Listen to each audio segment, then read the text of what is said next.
stuck in Korea for more than a month? There must be a multitude of reasons why someone would choose to stay for an extended period.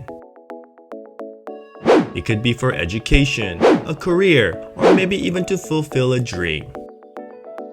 If you're planning on being in Korea for more than the standard couple of weeks, then there's a few essential amenities you'll definitely need.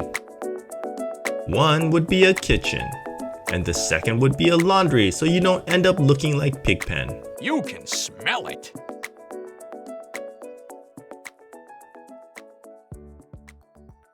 We left the airport late in the afternoon, so I booked the Hotel Hu, which was close by. I made a mistake by taking the public bus, but you can actually get there by taking the airport free shuttle. I think Google Maps wanted to punish us. But be aware that the shuttle only runs from 5:30 a.m. to 12 a.m. The Hotel Hu is a fully furnished residential hotel, which means they're equipped with kitchenettes. They have a business lounge on the 4th floor with meeting and workspaces, a few bars and restaurants on the 1st floor, and a 24-hour convenience store called CU. Alright, so we're spending our first night here at Hotel Hu. This is the room. And here's the bathroom.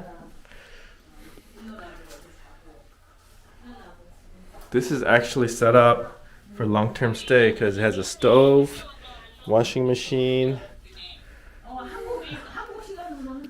It's right near the airport. And a couch. This room actually has a couch.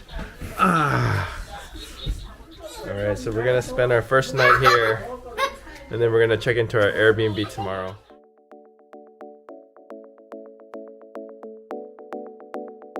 This was our first time staying at a residential hotel.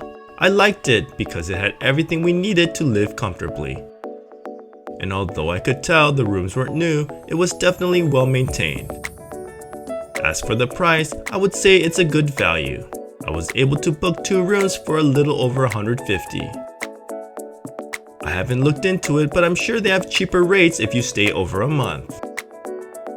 But the big negative is the location. This hotel is great if you want to be near the airport, but it's really far from all the tourist spots. Overall, I really like Hotel Hu, and I wouldn't mind staying here again in the future. Thank you for watching. If you enjoyed this video, here's some more suggestions. On this channel, I make entertaining informational videos about Korea. If that's your thing, please consider subscribing. And with that, I'll see you on the next Pixex in Korea.